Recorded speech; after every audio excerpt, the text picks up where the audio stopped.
Columbus for Kim Healy and Dom Tanua. In for third, number 2, Ribera del Duero for Lisa Lafoe and Kim Gladwin. And the fourth selection, number 5, Cash Leakage, the 3-year-old Mark Nine and Jan Cameron. 8-4-2-5. Okay, 8-4-2-5. Look at the market here. So the 8 is favourite, and that is Shogun's Reign over 4 Arrogant on the back up from Saturday. And then we go out to number 7, which is Alpha Auriga.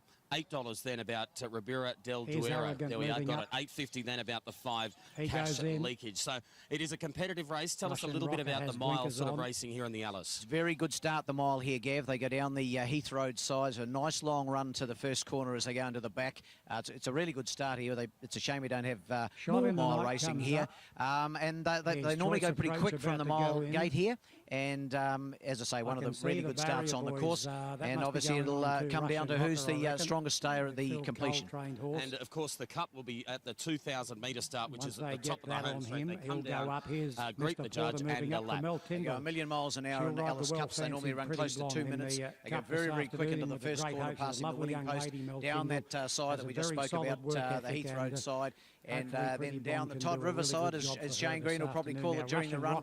And they all get going at the half mile here in Alice Springs Cup. So most of them take off there. Pretty Blonde will be one that will be looking to get a drag into the race from that point and see if she can run down the big mans and Moon Devils and those sort of horses. Yeah, they'll get to the 800 metre mark and you'll see them. They'll start to get on their bikes and they will really start pouring on the pressure, won't they? You can almost see the jockeys changing their mind when they get to the half mile. That's the time that they get urgent and away they go. And then it's just a case of endurance and a little bit of a war of attrition. It's the last man standing. Certainly, it can be very hard the last furlong here in the Cup. But we're looking forward to it. It's going to be a great race. Now, that looks like Jared Todd on Russian Rocker just being a little bit reluctant behind the line. In fact, he's out of the saddle at the moment. Jared Todd.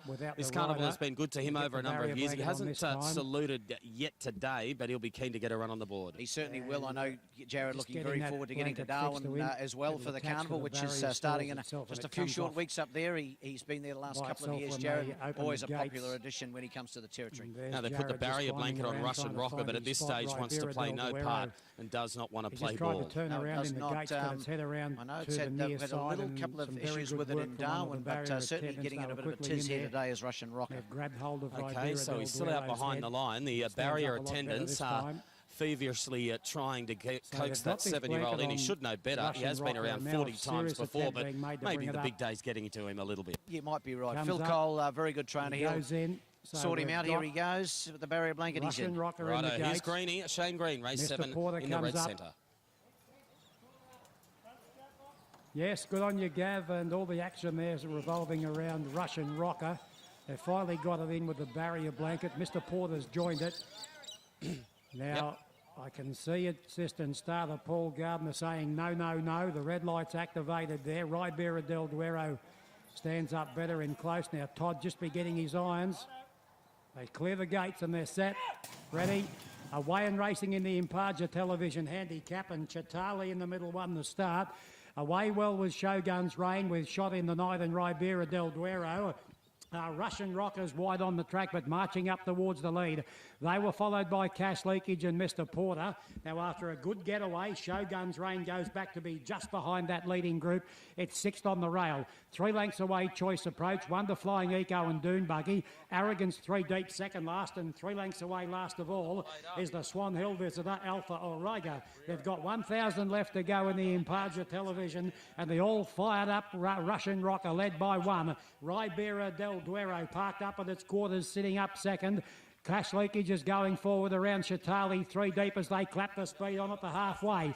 Over on the fence, Shot in the Night's had a good run. Mr. Porter's lurking in just behind them, and so Shogun's Reign. A length and a half to Arrogant, picking up ground, about to go past Choice Approach. 1 to Alpha Auriga. A long way back, Dune Buggy, and Flying Eco dropped out last. Well, they're starting to bunch here. They're like a can of King Oscar sardines here. And Arrogant let go with a big run. It and Shogun's Reign sailed to the lead at the 350. 250. Alpha Auriga's further back running on, and then comes Ribera del Duero, Cash Leakage and Shot in the Night, Arrogant and Shogun's Reign. They lead at the 250. Alpha Auriga, he's a big danger. He's sailing down the outside out after Shogun's Reign. Shogun's Reign's in front. Alpha Auriga trying hard, and then Arrogant, but it's Shogun's Reign. Shogun's Reign won the landmark handicap by a length and a half on Alpha Auriga. 3 away, third Arrogant, fourth Shot in the Night, and fifth in was Ribera del Duero. Then came Choice Approach.